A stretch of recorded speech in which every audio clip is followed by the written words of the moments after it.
Hello everyone, how are you all of you? So I hope you are all doing good. So today we will start our chapter number 11 in English and our chapter name is Around the World in 80 Days. ठीक है, ये हमारे chapter का name है Around the World in 80 Days. So here we start our chapter now. Around the World in 80 Days by Jules Verne emphasizes the importance of seizing opportunities, forming meaningful relations and embracing adventure. देखिए ये जो chapter है किसने लिखा है? Around the world in 80 days Jules Verne ने लिखा है। और इस चैप्टर में इस चीज़ के ऊपर जोर दिया गया है कि जो भी हमारी अपॉर्चुनिटीज़ होती हैं, हमारे पास जो अवसर होते हैं, उसको ग्रैब कर लेना, उस चीज़ को सीज कर लेना, और साथ में जो मीनिंगफुल रिलेशनशिप्स होती हैं साथ में उसको बनाना और एडवेंचर को एम्ब्रेस करना, इस चीज़ के इम्पोर्टेंस को बताया गया है इस लेसन में। It also celebrate the diversity and wonders of the world. और इस चीज़ को भी सेलिब्रेट किया गया है, यानी कि जो हमारे संसार के जितने भी सारे अजूबे हैं उसको, और जो भी विविधताएं देखने के लिए मिलती हैं उसको, इस चीज़ को भी यहाँ पे सेलिब्रेट किया गया है। Show casing that journey both physical and personal can be transformative and enriching experience. और इसमें ये चीज़ भी दिखाई गई है कि यात्राएं चाहे वो शारीरिक रूप से हों या चाहे वो पर्सनल हों, वो क्या होती हैं? ट्रांसफॉर्मेटिव होती हैं, ट्रांसफॉर्मेशन होता है उनसे, और साथ में एक्सपीरियंस से वो एनरिच होती हैं, एक्सपीरियंस से भरी हुई होती हैं। Read this story short summary which can inspire reader to pursue their dreams। तो चलिए जो शॉर्ट समरी है इसको पढ़ते हैं, ये इंस्पायर करेगी रीडर्स को कि जो उनके जो ड्रीम्स होते हैं उसको कैसे आगे ले जाना है, अपने कंफर्ट जोन से कैसे आगे बढ़ना है, और जो भी एक्सप्लोरेशन होता है, जो भी चीज़ें हमें खोजनी होती हैं उसके एडवेंचर पर हम कैसे आगे बढ़ सकते हैं, ये सब चीज़ें हमें बताई हैं। Once upon a time in a bustling city of a London, a wealthy and eccentric Englishman named Phileas Fogg made an audacious wager with his fellow member at the Reform Club। एक बार की बात है, London का एक शहर होता है, उसमें एक बहुत ही वेल्दी एक इंग्लिशमैन होते हैं, एक रहने वाले एक नागरिक होते हैं जिनका नाम होता है फिलिस फॉग। वो क्या करते हैं? एक ऑडेशियस वेगर बनाते हैं अपने फेलो मेंबर्स के साथ में, ठीक है, कहाँ पर? एक रिफॉर्म क्लब में। He bet that he could travel around the world in just 80 days. यानी कि वो इस चीज़ की शर्त लगाते हैं कि वो पूरे संसार को सिर्फ और सिर्फ 80 डेज के अंदर घूम लेंगे। Sceptics laugh at the idea considering at his impossible feat. और कौन था?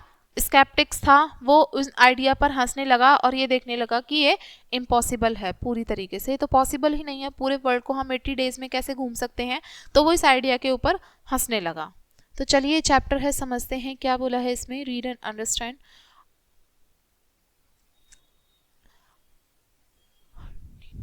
Undeterred, Phileas Fogg embarked on a whirlwind adventure accompanied by his loyal French valet Passepartout। देखिए, जो फिलिस फॉग हैं वो क्या करते हैं? एक वर्ल्ड वाइड एडवेंचर का सोचते हैं, अपने किसके साथ में? अपने अकम्पनी का मतलब होता है यानी कि अपने फ्रेंड के साथ में, ठीक है, उनका बहुत अच्छा दोस्त होता है, लॉयल होता है, एक क्या नाम होता है उसका? Valet passport. They set off an journey, वो एक यात्रा के ऊपर जाते हैं, यात्रा करते हैं वो लोग, जिसमें कि जितने भी सारे कॉन्टिनेंट्स होते हैं, द्वीप होते हैं, महाद्वीप होते हैं, उनसे परे, through bustling cities, treasures, terrains and exotic landscape. कहाँ पर घूमेंगे वो लोग? कॉन्टिनेंट से दूर जाएंगे वो लोग, साथ में जितने भी बसलिंग सिटीज़ हैं, शहर हैं, वहाँ घूमेंगे, और जितने भी सारे खतरनाक टेरेन्स हैं वहाँ पर जाएंगे, और एक्सोटिक लैंडस्केप को भी वो लोग डिस्कवर करेंगे, ठीक है। तो ये उनकी यात्रा करने का डिसाइड होता है। Their first stop was in Egypt, उनका पहला स्टॉप जो था वो इजिप्ट में था। Where they encountered a perilous situation with a rebellion brewing, जहाँ पर उनको एक पैरेलियस, एक ऐसी सिचुएशन आ जाती है, किसके साथ में? रेबिलियन ब्रूइंग के साथ में। डिस्पाइट द चैलेंजेस, अब इन चैलेंजेस से अलग वो क्या करते हैं? उस चीज़ से बचते हैं और अपनी यात्रा को जारी रखते हैं इंडिया के अंदर। Along the way, they rescue a young Indian widow named Oda who joined them on their travels। रास्ते में ही वो लोग किसको बचाते हैं? एक यंग इंडियन विडो होती है जिसका नाम ओडा होता है, वो भी उनको उनकी यात्रा में आगे शामिल हो जाती है। आगे, Their expedition was filled with daring escapades, including a thrilling elephant ride in the dense forest of India. अब उनकी जो खोज होती है वो बहुत ही डेरिंग एस्केपेड से भरी हुई होती है, जिसके अंदर वो एलिफेंट राइड करते हैं इंडिया के अंदर। इंडिया के घने जितने भी जंगल होते हैं उनके अंदर एलिफेंट राइड करते हैं। At a high speed train chase through the American west, और वहाँ से एक हाई स्पीड ट्रेन होती है जो कि अमेरिकन वेस्ट को चीरते हुए वहाँ से जाती है। They also face unexpected delays like missing a crucial steamer in San Francisco which put their wager in jeopardy. अब वो ये चीज़ भी फेस करते हैं, अनएक्सपेक्टेड होता है उनके लिए, बिल्कुल ही वो एक्सपेक्ट नहीं करते, उम्मीद नहीं होती, बहुत दूरी भी देरी भी हो जाती है उनकी जो जर्नी होती है उसमें। जैसे कि वो अपना क्रूशियल स्टीमर होता है सैन फ्रांसिस्को में, उसको मिस कर देते हैं। इस तरीके की डिले भी होती है उनकी जर्नी में, और जिसको वो कहाँ पर रखते हैं, जोपार्डी में रखते हैं। As the day strict away, जैसे जैसे दिन बीतते जाते हैं, the group raced against time, overcoming obstacles and navigating through unforeseen circumstances। अब जैसे जैसे समय थोड़ा बीतता है, वो जो उनका पूरा ग्रुप होता है वो थोड़ा बाधाओं से आगे बढ़ता है, और उनका जो थ्रिलिंग एडवेंचर होता है वो भी काफ़ी मज़ेदार होने लगता है। ठीक है। The press followed there every move, और जो प्रेस होती है वो उनकी हर एक मूव को फॉलो करती है। प्रेस का मतलब होता है मीडिया यहाँ पे। Making the journey even more daunting, और जिससे उनकी यात्रा जो होती है वो और ज़्यादा कैसी बन जाती है, सरप्राइजिंगली थोड़ी बन जाती है। Finally they reach the shores of Britain with only moment to spare. Finally वो कहाँ पर पहुँचते हैं, ब्रिटेन के शोर्स पे पहुँचते हैं, जहाँ पर वो कुछ पल बिताते हैं। It seem impossible to complete the journey with it stipulated time, और बिल्कुल ये इम्पॉसिबल लग रहा था कि ये जो उनकी जर्नी है, जितना निश्चित समय उन्होंने दिया था इस चीज़ के लिए, इतने दिए गए समय में वो यात्रा पूरी करना बिल्कुल असंभव सा लग रहा था। But in a dramatic twist of fate, Phileas Fogg realised he had miscalculated the time zone differences and they still had a few hours left. लेकिन अब यहाँ पे थोड़ा ड्रामेटिक ट्विस्ट आ जाता है। अब जो फिलिस फॉग होते हैं उनको ये रियलाइज़ होता है कि उन्होंने जो टाइम जोन होता है, हर जगह का टाइम जोन अलग अलग होता है, उन्होंने वो मिस कैलकुलेट कर लिया है, गलत तरीके से कैलकुलेट कर लिया है, और अब सिर्फ उनके पास में कुछ ही घंटे शेष बचे हैं अपनी इस यात्रा को पूरा करने के लिए।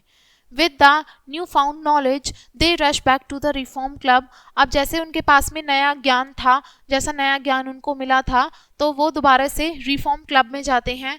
Where astonish members awaited their arrival, जहाँ पर जो उनके मेंबर होते हैं पहले से, वो उनके आने का इंतज़ार कर रहे होते हैं।